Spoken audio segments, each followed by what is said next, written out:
let's start our exploration of different ways to use I-cord by using an applied edging to something. All right, now let's just say that, I'm going to actually turn this around, it doesn't even matter. Let's just say I've made a blanket. Now in my case, what I'm using to give you examples of different techniques is about a foot-by-foot square of simple stockinette stitch fabric, okay? Let's pretend it's a little blanket, okay? And you've made it and it's cute, but maybe the edge is curling, or maybe the edge is just sort of floppy. You're not very happy with it. Fine.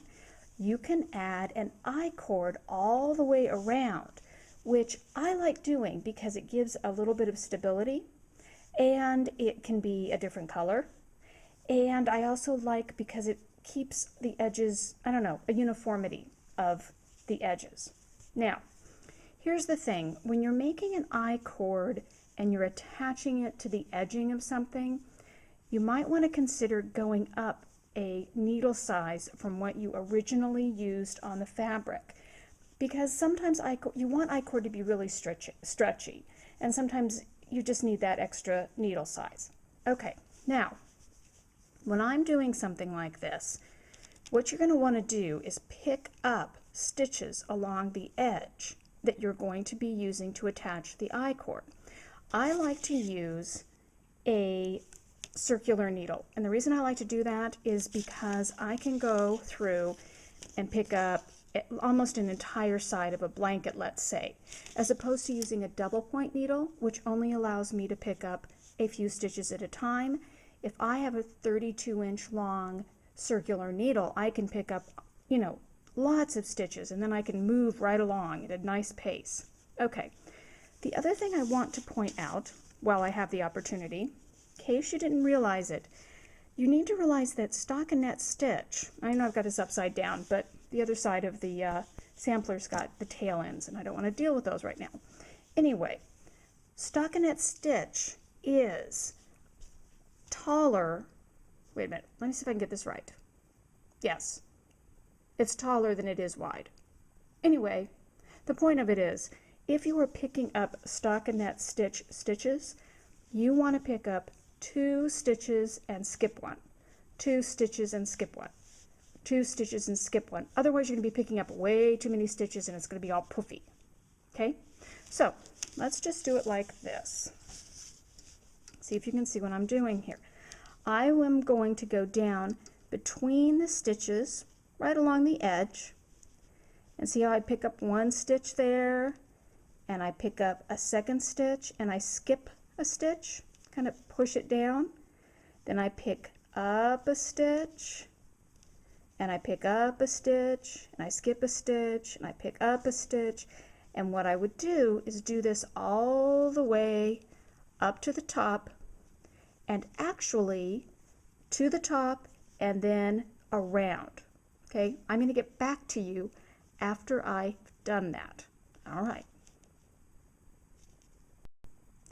So I have picked up my 2 stitches for every 3 going up the side of my little sampler blankie. Okay, I'm now to the top, and I like to work my corners when I'm doing an I-cord just kind of all at the same time. So I like to go ahead and make the turn. And of course, picking up stitches along an edge is going to be completely different from picking up stitches along the top.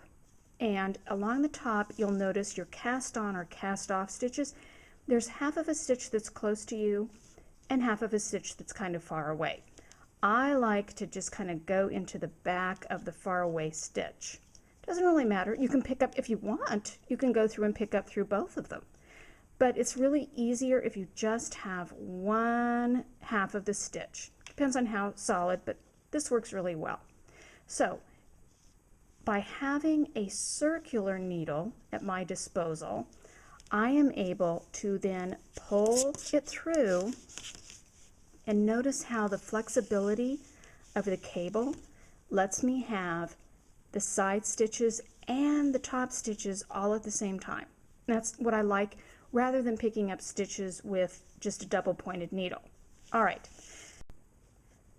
When you are going around something, like in this case, the entire circumference of a blanket, you're going to eventually meet the beginning of your I-cord.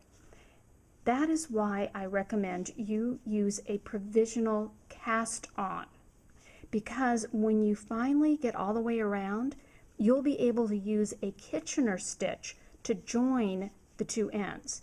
If you don't do that, you can sew the two ends together with the yarn, but it always looks kind of sloppy. Whereas with the Kitchener stitch, it looks as neat as two joins of an I-cord can. And if you try to start kind of at a corner or something, fewer people are going to notice that glitch in the flow of the stitches.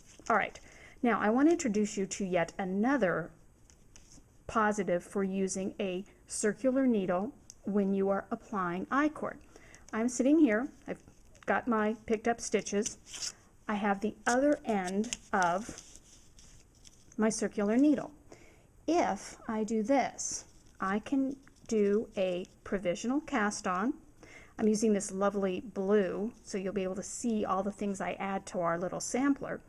And let's say I do 3 stitches. 1, 2, 3, okay. And I now have my yarn to the back of my needle, the yarn I'm going to be using, okay? And I take this needle, the one I've been using, see it's all one circular. And like we talked about before, I'm going to slip my stitches 1 and just kind of pretend I've already knit them, even though all I've done is cast them on. 2, and finally 3. Of course, this first one will be sloppy, but you'll tighten that up later, okay? Then now I can show you exactly what happens when you're attaching an I-cord, okay? Remember, I've got my yarn, and it's on the 3rd stitch. That's the I-cord stitch. I want you to knit 1 stitch. In this case, go ahead and just knit it normally. The very first stitch you can knit normally, and then you can get into that knitting into the back of the first stitch mode. Okay, you're going to knit 1 stitch, then I want you to knit the 2nd stitch, and here's where the applied starts.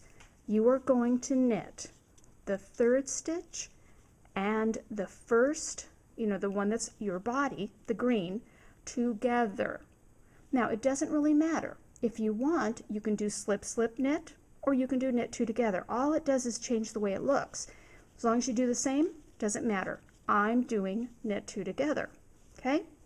Off. Here we go. This should be looking familiar to you. Slip it back, slip it back, slip it back.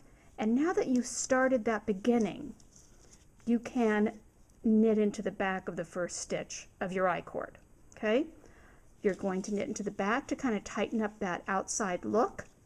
Then you're going to knit a stitch, and you're going to knit 2 together with your I-cord yarn and your body yarn. Whoa, I just lost my sunshine. Oh well. You're going to knit 2 together. Okay?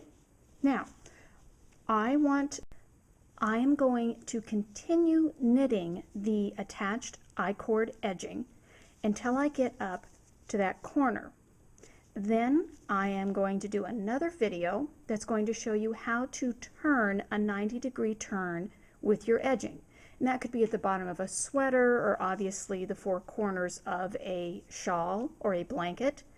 But I will be doing that as a separate video.